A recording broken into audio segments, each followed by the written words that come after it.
Hello standard 8 11.8 pressure से बाकी था हमारा। You have learn in class 7 that strong winds during a storm और a cyclone can blow away even the roof tops, right.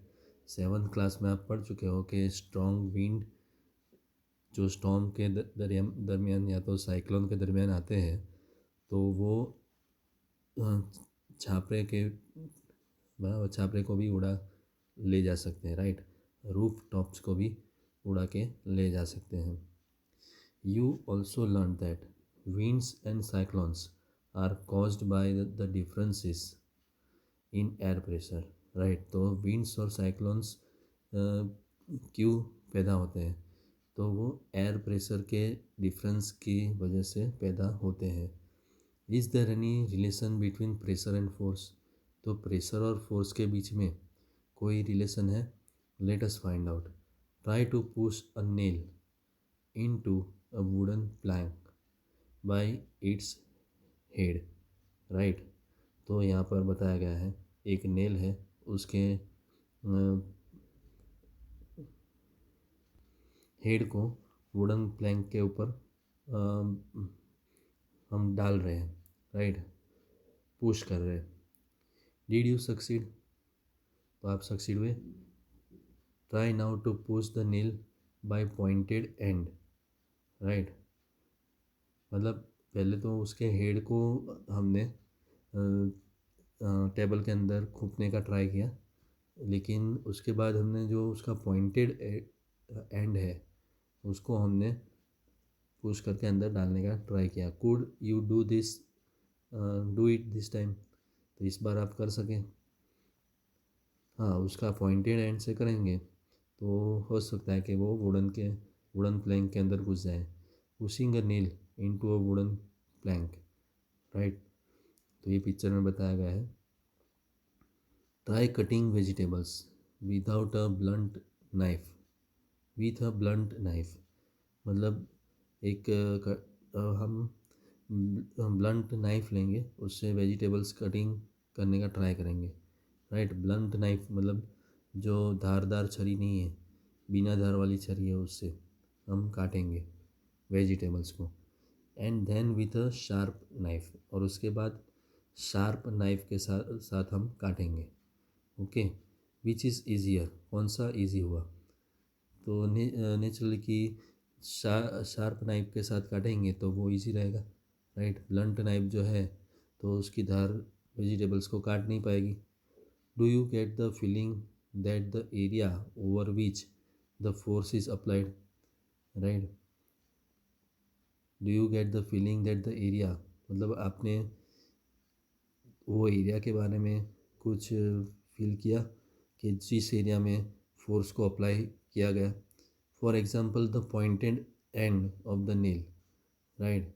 Example के तौर पर जो pointed end of the nail है उसके एरिया के बारे में, मतलब for example the pointed end of the nail, मतलब जो नेल का पॉइंटेड एंड है उस तरफ जो एरिया होगा उसके बारे में कुछ सोचा आपने, बराबर, उसके बारे में कुछ फील किया। Plays a role in making this task easier, right. मतलब जो पॉइंटेड एंड है वो वो इस टास्क को इजी बना देगा, राइट। जो नील है उसका पॉइंटेड एंड क्या करेगा? टास्क को इजी बनाएगा। कौन से टास्क को? उसको प्लैंक के अंदर घुसाने का, बराबर, वुडन प्लैंक के अंदर। The force acting on a unit area of surface is called pressure, right. Unit area के अंदर जो फोर्स एक्ट करता है उसको हम बोलते हैं pressure.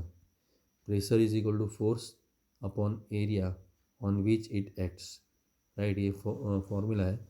Force upon area on which it acts, उसको बोलते हैं हम pressure. At this stage we consider only those forces which act perpendicular to the surface on which the pressure is to be computed, right. तो ये stage पर हम उसी forces को हम कंसिडर करेंगे जो सरफेस के परपेंडिकुलर हो। कौन से surface? On which the pressure is to be computed, जिसके ऊपर हम प्रेशर को कंप्यूट करते हैं, बराबर, गिनते हैं. I now understand why potters place a round piece of cloth on their heads. Right, तो अब मुझे समझ में आया कि जो पॉटर्स हैं वो राउंड पीस ऑफ क्लॉथ उनके हेड ऊपर क्यों रखते हैं. When they have to carry heavy loads, जब उनको हैवी लोड्स ले जाना होता है तब अपने हेड ऊपर राउंड पीस ऑफ क्लोथ्स क्यों रखते हैं. By doing this they increase the area of contact of the load with their head, बराबर. तो ऐसा राउंड पीस ऑफ क्लॉथ रखने से क्या होता है, ऐसा करने से area of contact of load with their head, load का उनके हेड के साथ का एरिया वो बढ़ा रहे हैं. So the pressure on their head is reduce, right. वो एरिया बढ़ने से क्या होगा, उनके हेड के ऊपर जो प्रेशर आता है वो रिड्यूस कर सकते हैं, राइट, और वो इजीली उठा सकते हैं. And they find it easier to carry the load, और वो इजीली लोड कैरी कर सकते हैं. Okay, then note that the area is in the denominator in the above expression, right. तो अबोव एक्सप्रेशन के अंदर एरिया जो है वो डिनोमिनेटर में है, राइट.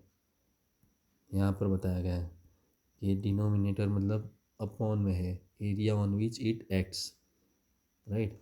तो एरिया कहाँ पर है, denominator.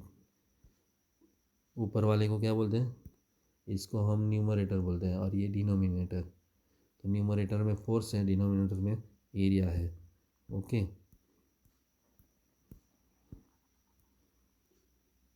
So the smaller the area larger the pressure on the surface for the same force, right. जितना एरिया स्मॉलर होगा तो larger pressure on the surface for the same force मिलेगा हमें, राइट. मतलब डिनोमिनेटर जितना छोटा होगा, डिनोमिनेटर में जितनी वैल्यू कम होगी तो प्रेशर हमें ज़्यादा मिलेगा. ओके, अगर एरिया ज़्यादा होगा तो प्रेशर कम होगा. ओके, तो डिनोमिनेटर कम होगा तो प्रेशर ज़्यादा मिलेगा हमें.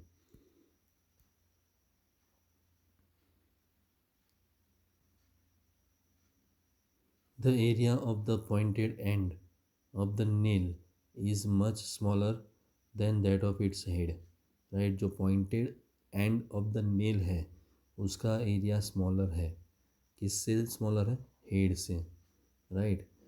The same force therefore produces a pressure sufficient to push the pointed end of the nail into the wooden plank, right. The same force therefore produces pressure, मतलब पहले head पर हमने प्रेशर लगाया, उसके बाद क्या किया, पॉइंटेड एंड पर लगाया सेम फोर्स. ओके, तो जो पॉइंटेड एंड पर लगाएंगे वो उससे नेल जो है वुडन प्लैंक में घुसेगा, राइट. उसको सफिशिएंट प्रेशर मिल जाएगा इसलिए वो घुस जाएगा. Can you explain how, can you explain now why shoulder bags are provided with broad straps and not thin strap, right. मतलब अभी आप एक्सप्लेन कर सकते हो कि क्यों शोल्डर बैग जो है वो उसको ब्रॉड स्ट्रैप क्यों प्रोवाइड किया जाता है, थिन स्ट्रैप प्रोवाइड नहीं किया जाता, right. And why the tools meant for cutting and piercing always have sharp edges, और टूल्स जो है जो कटिंग और पीसिंग के लिए होते हैं उनके शार्प एजिस क्यों होते हैं, क्योंकि एरिया शार्प होगा तभी तो वो एजिस का एरिया एकदम कम होगा, राइट. अगर ब्लंट एजिस होगा तो उसका एरिया ज़्यादा होगा तो काम नहीं होगा, एरिया ज़्यादा होगा तो वो प्रेशर बराबर अप्लाई नहीं होगा, एरिया कम होगा तो प्रेशर ज़्यादा मिलेगा. Do liquids and gases also exert pressure, तो लिक्विड और गैसेस क्या प्रेशर एग्जर्ट करते हैं? Does it always depend on the area on which the force acts, right? तो वो हमेशा फोर्स एक्ट जो होता है उसके एरिया पर डिपेंड करता है। Let us find out. तो ये देखते हैं 11.9 में, pressure exerted by liquids and gases, right? Liquid और गैसेस जो है वो प्रेशर एक्सर्ट करते हैं, उसके बारे में हम नेक्स्ट एक्टिविटी में देखेंगे।